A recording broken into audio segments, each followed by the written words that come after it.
today we are educating other young people about the issue of violence, about staying away from drugs. They can also do the same.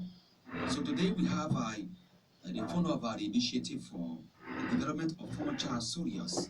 Mr. Morris Matai is here this morning, and Mr. Morris Matai will be giving us more information about the issue of drugs, and he will also be looking at the issue of electoral violence within our society, because we have to maintain the peace we are enjoying today in our society. But let me just read a bit of information about our studio guest this morning before we can usher in studio. The initiative of the development of former child studios was funded and launched by Mr. Morris Yekamatari at the Liberia Uduburian Refugees Camp in June 2003 in Ghana. The initiative for the development of former child studios is a non-profit organization with a sustainable model that focuses on the restoration of peace and security in Liberia through the rehabilitation and reintegration of former child soldiers, women and drug users with their case from ghetto communities. So let's now cross over. He will give us more information, but let's now cross over to Studio B and welcome Mr. Morris Matai. Good morning. Thank you very much. Good morning, my brother. And we are happy this morning, based upon our invitation we extended to you to come and appear on our platform this morning for us to look at the issue of drugs in our country. Again, how's the night? Yeah, that's okay. And I want to say thank you ever so much because these have been some of the things I really want to speak of.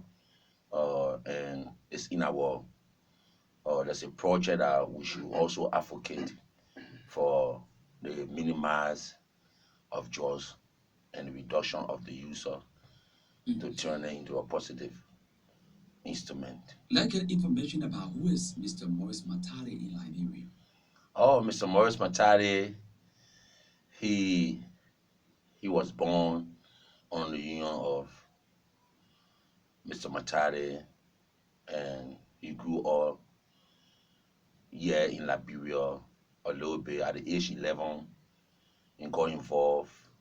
At the age 11, the war was launched by former rebel leader, former President Charles Sitter, which took away his father, mother, and some other brothers in front of him at the gate of God Bless You Gate, Mount Barkley.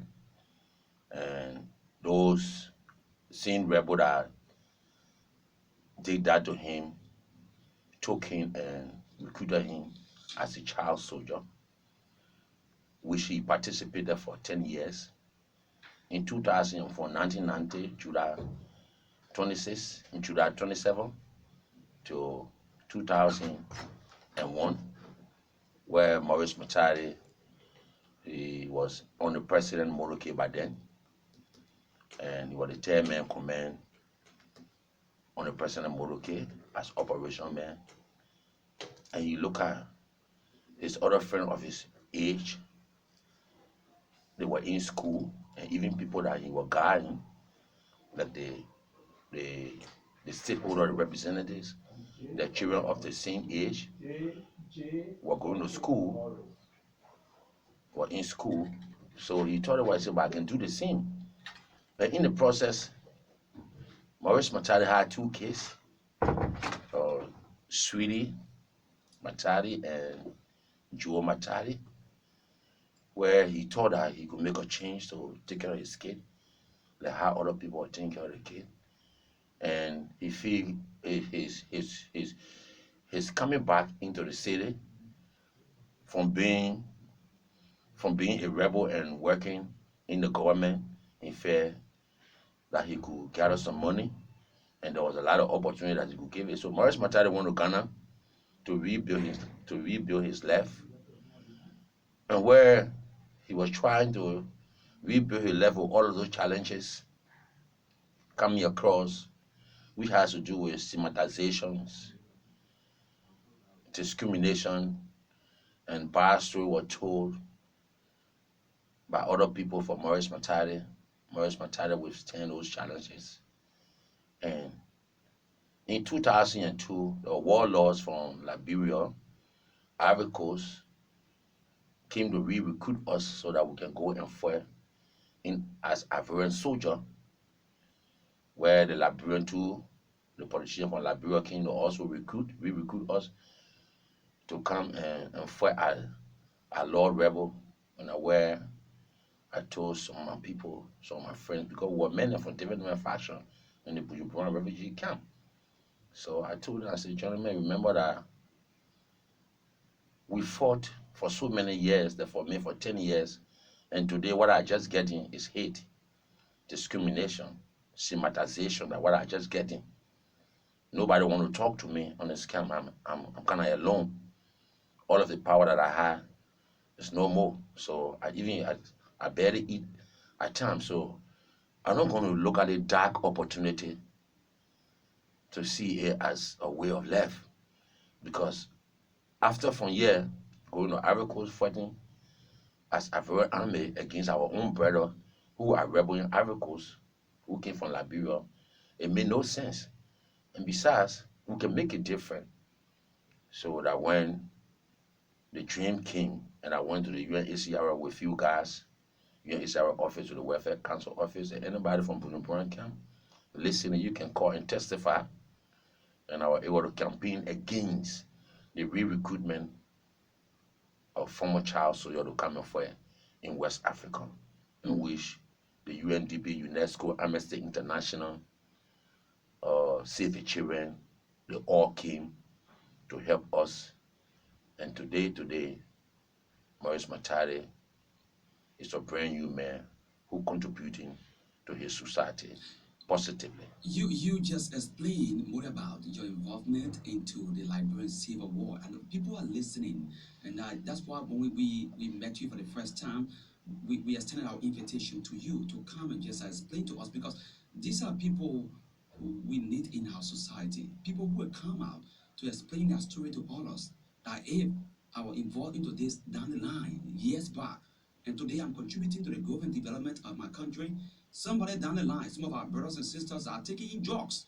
They can also do the same. But coming back to contribute to the growth and development of our country. Now you just mentioned about your involvement into the Liberian Civil War, and today you are a new man. And tell us so far your achievements, and what can you tell the people this morning that, oh yes, since I left and become a new man, these are things I'm involved into that helping other young people in the society.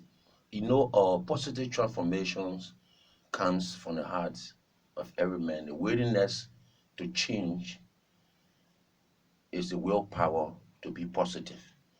You see, since I decided to change in a positive direction, there are a lot of good things that have come in my way. I have helped more than 7,000 young people who are personally, who those guys, like 80% of them, they are contributing to their own community and their family positively, from Ghana to Liberia and other parts of the world, even in the US. Uh, there are a lot of things that have come in my way. I have won a peace award. I won the 2011 the AFIA International Peace Award, which is the African Achievement International Peace Award in London, which I traveled from the US. But then I was on a fellowship. I was selected to go and present the platform of the ex-combatant and the former child soldier in Ghana, in the US, Colorado, at the Unreasonable Institute, ECU University, Lee School of Business, where we were selected, 27 of us from around the world. I represented Liberia with different cases, different challenges that the whole African country were faced with. So we're kind of like 6,000 I applied, we wanted 27, and I was among those 27. And my profile raised 100,000 on Wall Street, and I was able to raise my own transportation, 10,000 online. The place I was storing, the place 50 of us storing on a platform called the marketplace, where investors go and donate to your story because they want to see you, to hear from you. So that's how I went to Colorado. I spent like 6 months. I presented the platform and the challenges and the opportunity for the former child soldier, the future that I saw that that these former child soldiers, those ex-combatants, can contribute positively. And besides, we ourselves develop a strategy. That's the strategy I want to present. Why I present the scholarship, I mean the strategy, which is the SDRR, the survey, the de-traumatization, the rehabilitation, the reintegration strategy was designed by we in Pittsburgh University, the Ford Institute for Human Security.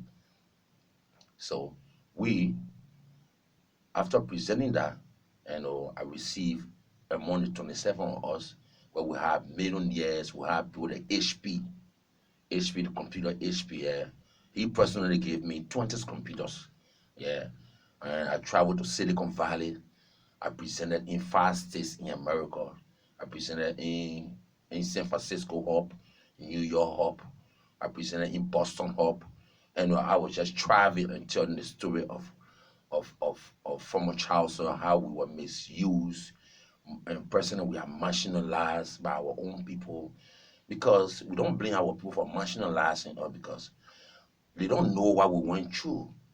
There were a lot of challenges that we went through when it comes to our participation into the armed conflict. So it was those stories that I was sharing, and people felt interested into hearing more about our story and how they too could help, and what strategy they could use while we're presenting those strategy to Okay. them. Mm. So that's how a lot of opportunity. I won 2 Peace Award Mm. from Netherlands, and I won the Interparliamentary Peace Award from Netherlands. I won the Community Peace and Security from London.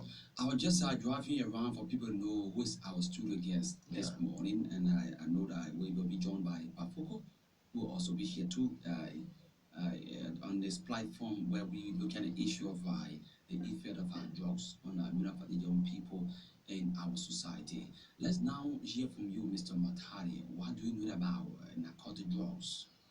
The use of drugs is very dangerous. And for me, during the wartime, during my participation, I took, I was involved with drugs, but those days it were like tablet, the dancing pan, and you just name it, how they call it, the other word. After the war, we started seeing the the doogie, the coke, and everything to the low man.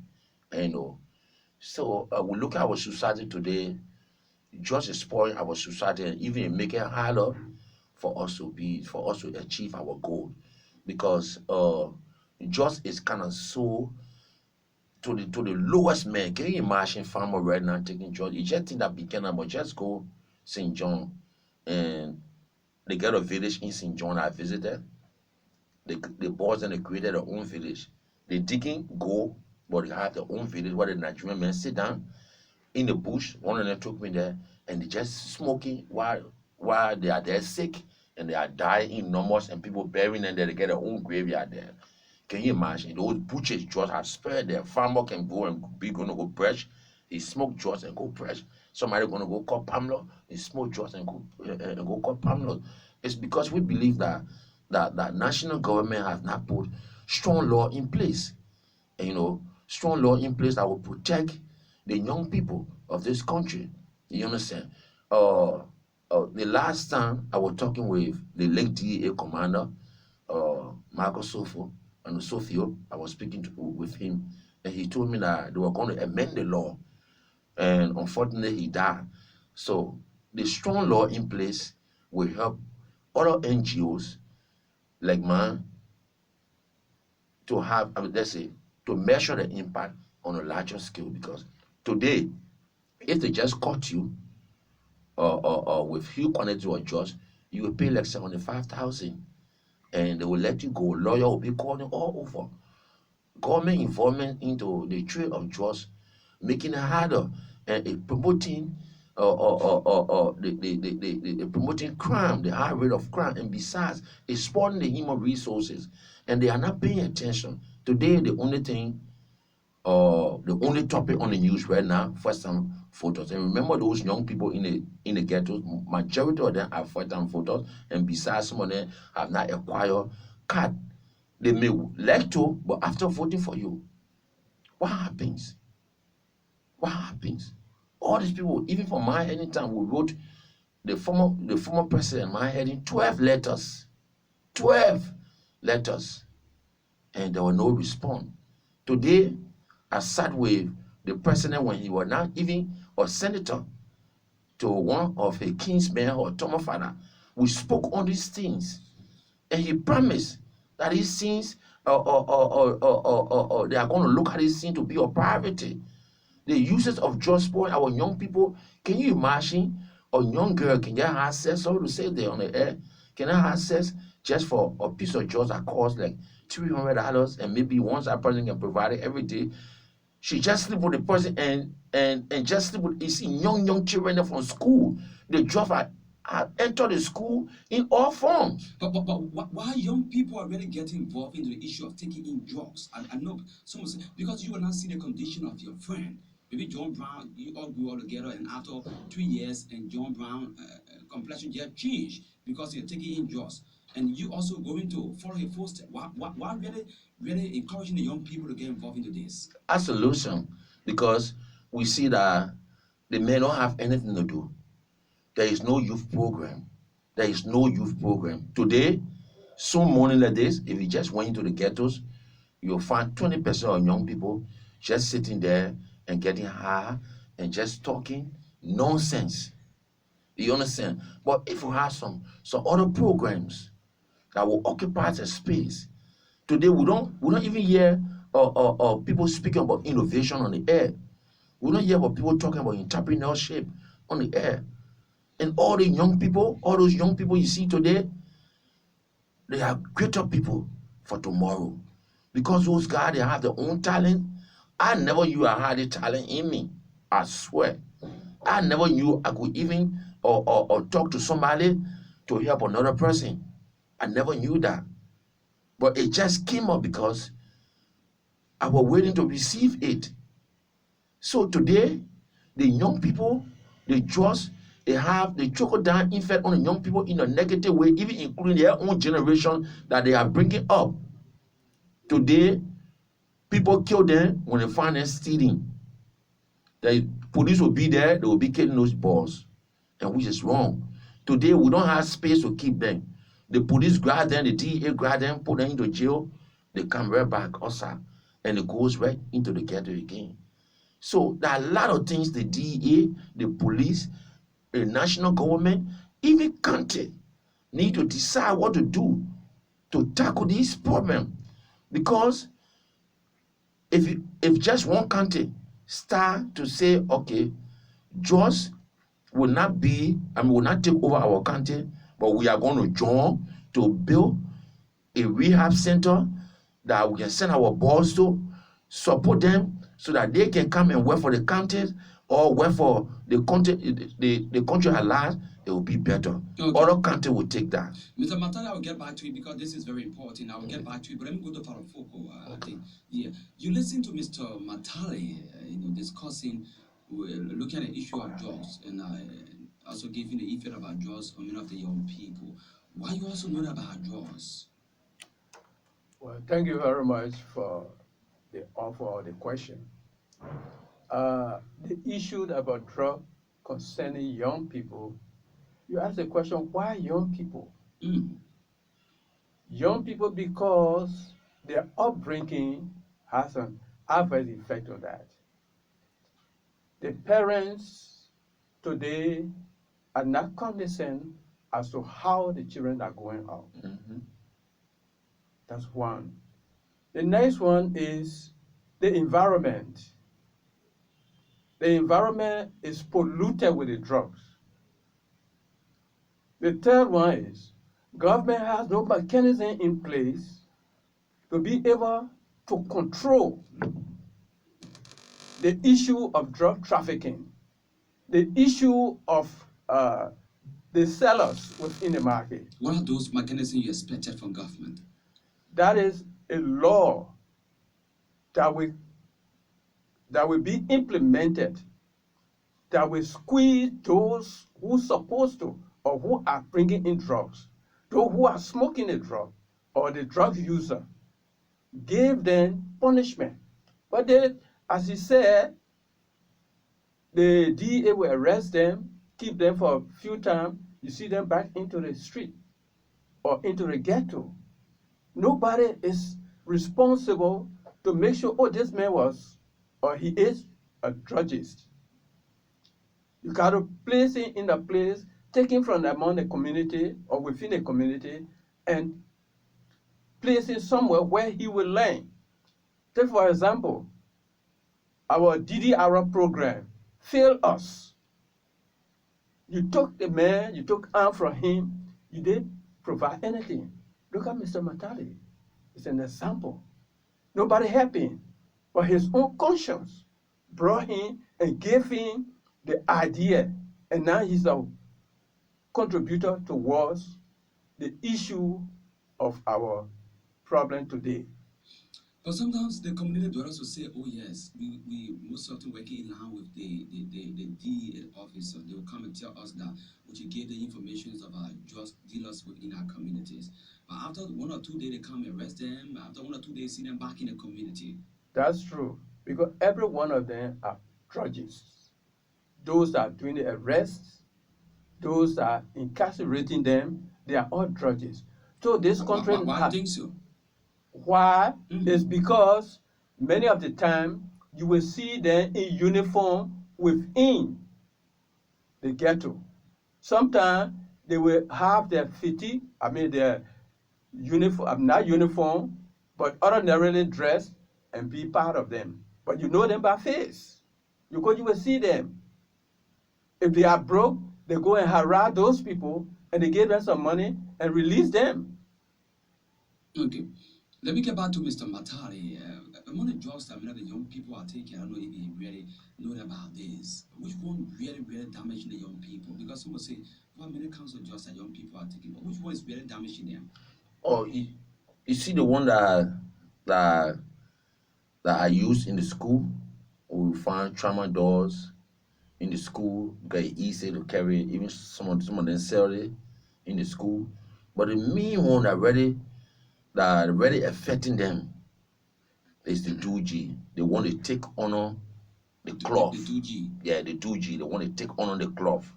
And they take away aluminum foil, the chiclet something. Well, how they do it? They cover when they are not indoor, because mostly you take that indoor on a conference table where you have the candle, you get the one, and they are taking a whole lot of chemical with it. Can you imagine? Somebody will take a seeding and cut a piece and be selling $5 there. They see, because the match will finish quicker. It finishes match a lot. So they will take the seeding and cut it small, and they just put on a candle. They can sit around, and that area there is no noise. If somebody is taking that 2G, they dehydrate them. The next thing they will do to you, they put you on the street. They make you to sound crazy man. You start to look all around. You are getting mad gradually. After 2-3 years, you start working with all slippers, but you say or collecting or let's say can cup and other things and selling it and going to take drugs. So it destroys the human resource.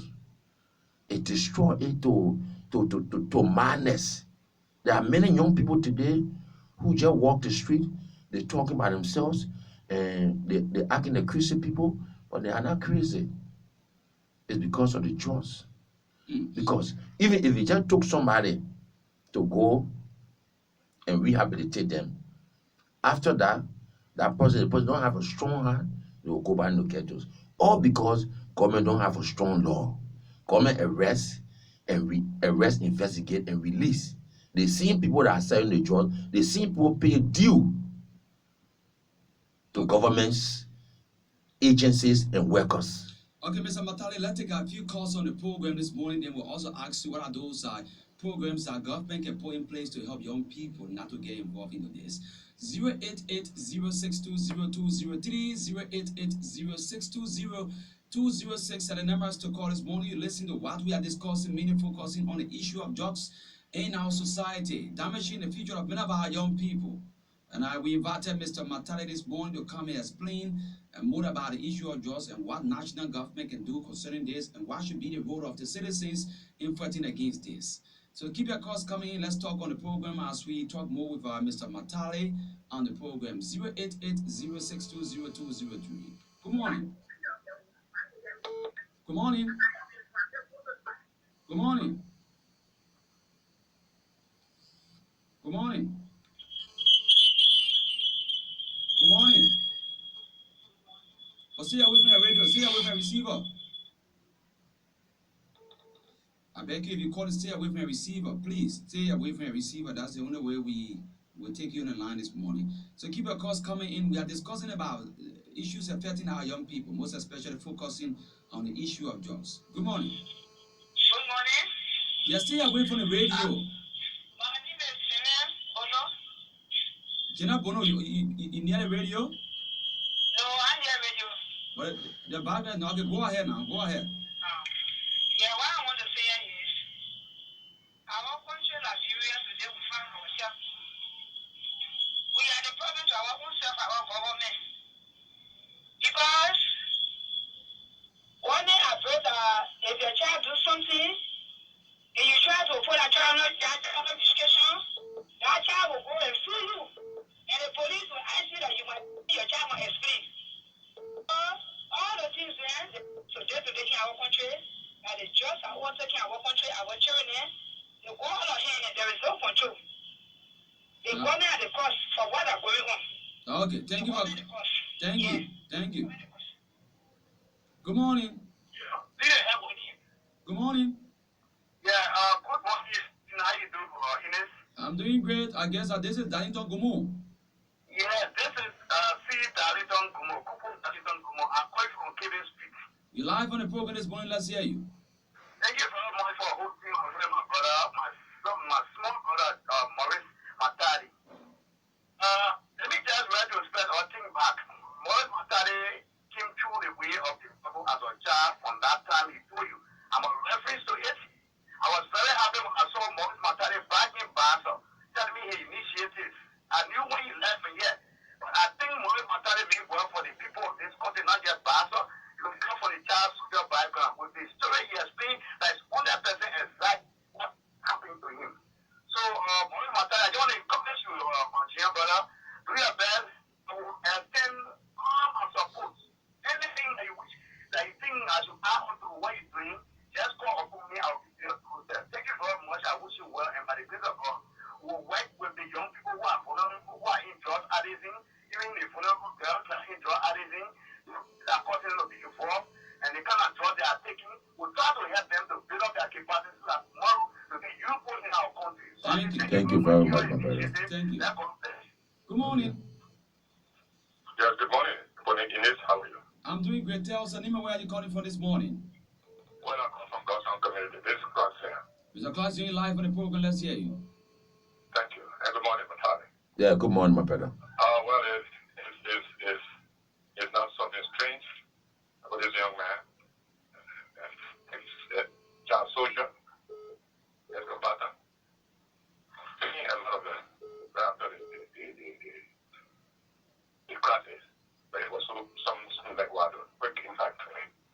But let me say this, from that time to now, after having with child soldier around, their parents made them to be what they are today. So thank you. It's a good mood that you are carrying out, making sure that our kids from the defunct soldiers or those that fought in the war to be back on their feet. Especially someone like you who knows the day-to-day activities of what those NFBR and Manzuka and what all it is. It's good that you come back to liberate your brother man who have not yet understood what war is like. But what we're passing through nowadays is a reminiscence of the past that we must not allow our children to go back. I told you that bringing them from that front or going back up and down, we saw a lot of children being used against their own parents, against parents. And those little kids knew nothing about what is called war. But the same others hold them as a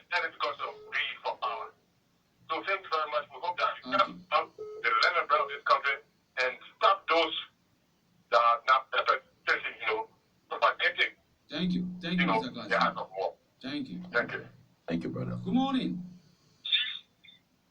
Good morning. Yes, good morning. Yeah, tell us the Yeah, name and where good you're morning. calling from. Tell us the name. Okay, that Moses Waiton calling from where around the Sawmill community. Let's say this morning live on the program.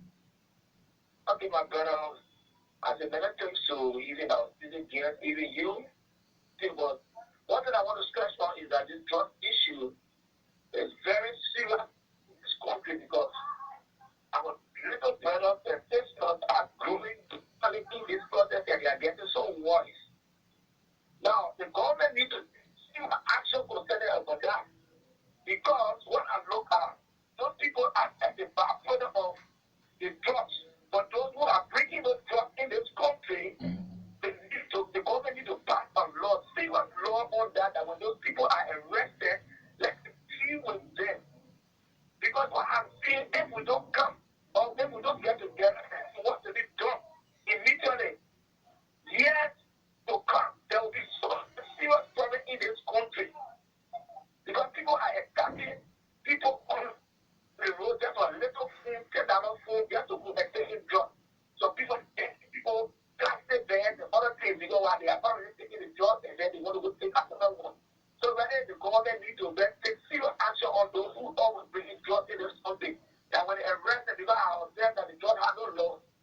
But now they need to direct to a law that if any man or any woman caught selling drugs, you should take that person, prosecute them, and then they face the full course of law.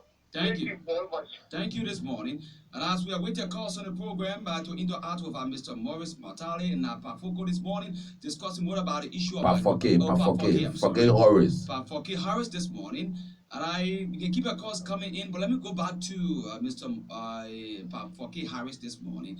What are those strategies government can put in place to avoid young people being in the streets and also taking in drugs? What are those strategies you think government can put in place? Thank you very much.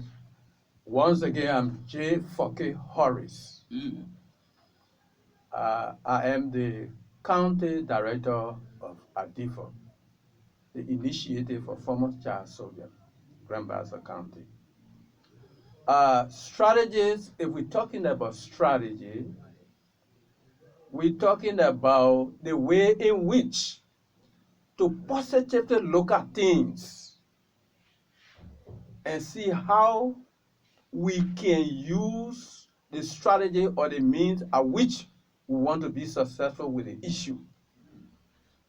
That is, firstly, make sure when the fire is burning, to put that fire off, you look at the combustible activity that is going on under that fire. That is, you need to find where drugs coming from. When it comes to the country, who possess it and the users. These three actions must be taken seriously. The man who bringing it in, the man who possessing it, the man who selling it to the users. These are people you need to clamp down on and give a strong law when any of them is apprehended, should be severely punished. These are strategies I believe will curb some of the activities of drug issue in this country. Okay, let me move to Mr. Matali. What should be the role of the citizens? Because it's almost a few more months to the special senatorial election in our country. What should be the role of the citizens in engaging their leaders to make sure that the lot of drugs be prioritized? Okay. Oh, first of all, let us go back to my dad, Mr. Foke, statement concerning the punishment of the both people, the consumer and the trader. I think both of them, government should be able to design two different strategies. One, government should make the law strong for people that are bringing in the country, not to be bailable, but it should be unbailable like rape. The second group of people, which has to do with the consumers, should also have the strategy. Let me just question the person. Yeah. Yeah. Okay. The person who's listening to this. Good morning. Good morning, right? Yeah, tell us your name and where you calling from. Good morning. Yeah, good morning. Tell us your name. Wellington, Lydia, calling from Dublin Street. Mr. Brady, are you live this morning? Let's hear you. Yeah, I want to be grateful to the fellow in studio there. And I want to encourage him as he takes the steps to eradicate drugs from Liberia. But we also want to blame the government. We blame the government in a sense that they don't want to focus on those that are selling drugs. And there's the first step that the government needs to do to focus on those that are selling drugs. If the government focus on them, then we will eradicate drugs. So that look at example for rape issue. The government is more focused on rape drugs. Mm-hmm. Even if a 16 years old, 17 years old agree with a 40-year-old man, if any alarm blow, they will arrest that man. What are the government doing to arrest those that are selling drugs in Liberia? So the government needs to take that stand to eradicate drugs. Thank you, Demon. Thank you, Mr. Brady. Yeah, as I was saying, you know that many during the implementation of the DDRR, they had the JRU, which was the Joint Implementation Unit. You know, the Joint Implementation Unit had their own function where they should have created safe environment to de-traumatize these guys or cancel them for a certain number of years and bring them back into the society. But they did it in the wrong way. So this is what government need to do. Government need to look at our strategy, because our strategy is the SDRR. We have won an award. You understand? Now one. And then two, we have had a lot of opportunity because our strategy, and today our strategy, they have been used in other countries and even in book that we wrote, and today it is public to university around the world. You understand? So the strategy, which is the SDRR, government need the SDRR provides safe learning environment. The first thing, these guys, they are not physically armed again. So we carry on the survey to identify them, identify their various needs and the driven vision. So from there, we take them at the Botanical Reintegration Village, where we are presently constructing in Little Bassa, Idana way. So we take them there and we de-traumatize them, where we perform all of our rehabilitation strategy and providing them with skills. After that, we provide them with job opportunity, which is employment. So government need to have that, a residence garden, have a place to place them so that they too can be rehabilitated. But putting them in jail and putting them outside, they will go right back into the ghetto. So government got a whole lot of work to do. And the trickle down effect, the government don't get involved in rehabilitating these guys. 2-3 years from now, there will be gangs in every community, in every county. Today, we have one of the biggest gangs in Monrovia called Cuba. Bahad, Cuba Face, Cuba Bahad. They are terrorizing the PV community. The government have to put some of the leader in jail for 10 years, raping people. So you see, just a whole lot of negative implication. Rape. Most of the guys, they don't have gun again, but they are armed with Caesar. So we have to carry new disarmament process on. Today, you find most of the young people, they got Caesar, and even some of them got single barrel gun with them. We work with them.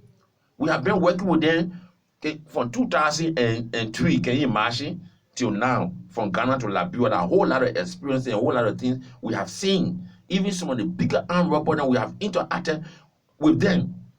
Why are they armed robbing? Only because they want to have money to continually taking drugs. So you see, drugs have a June. If you just take the person from the ghetto and you try to get them all of the medicine, that person will have 2 weeks frustration in the whole life, like a pregnant woman.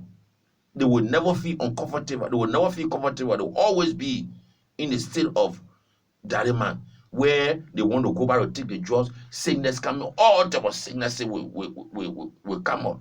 So that's a June. If that person can stand that 2 weeks of June, the person will surely be rehabilitated for drugs. So you have to have a place for these guys, support them with intensive medication, support them with drug rehabilitation, counseling, support them with PTSD, which is post-traumatic stress disorder counseling, support them with agricultural skill, support them with different kinds of skill and employment. That's the only way we can get our boys in back on the street and let the drugs law be unbeatable. Okay, let me go to Father this morning. We'll get back to you for a party comment because we have to go this morning in the program. So let me get a party comment. And while we are discussing, meaning focusing on drugs and your pieces of advice to young people that are involved into this.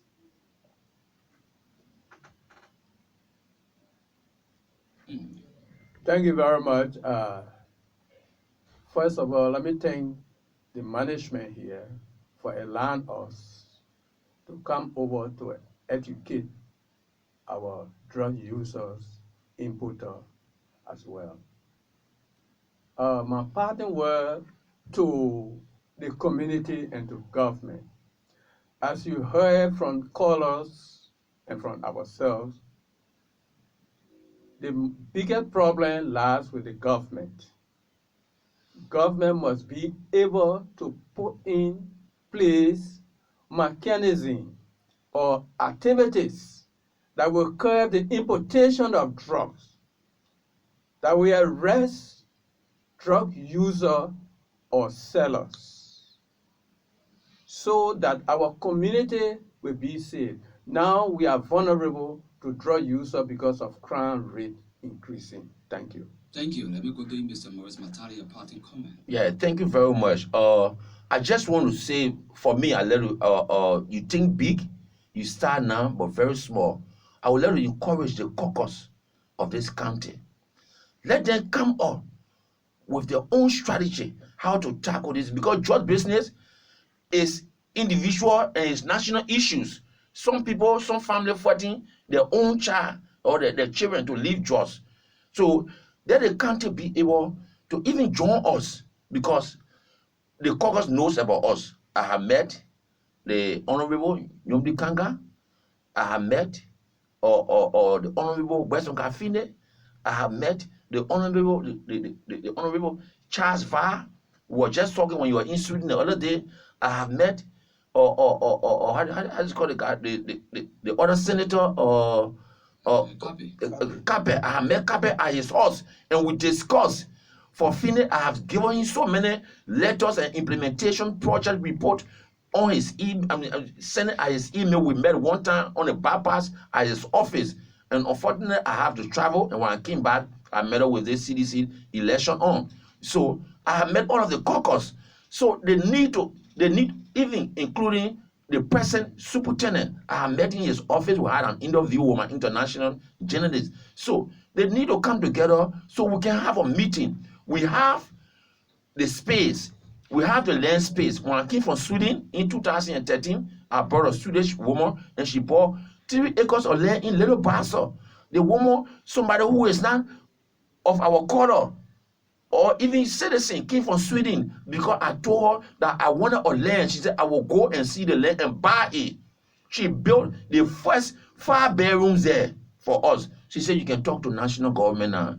I have shown pictorials to this guy, to the caucus here, individually. Today, it is time that we all come together and work together for our country before it can spread all in the entire country. Let us set that mark. Say it was Gwen Basso that came up with the strategy today. Today, many of our young people, they have been rehabilitated and are contributing positively.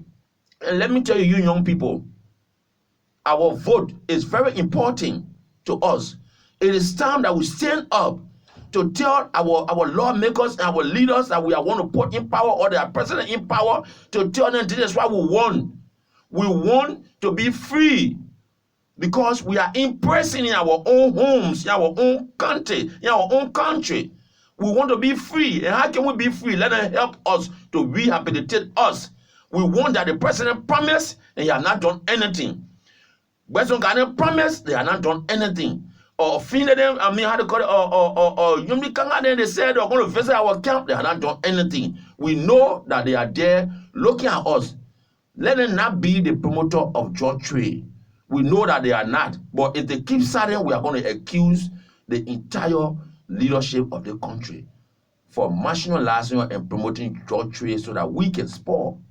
Because we young people, the future is in our hand. Like my son, I should be in the future right now. But look at me taking drugs. How will I contribute to the future? And every day, government saying the future is in the young people's hand. Yes, it's in our hand, but you people have to build a platform so that we can perform our duty. You help us.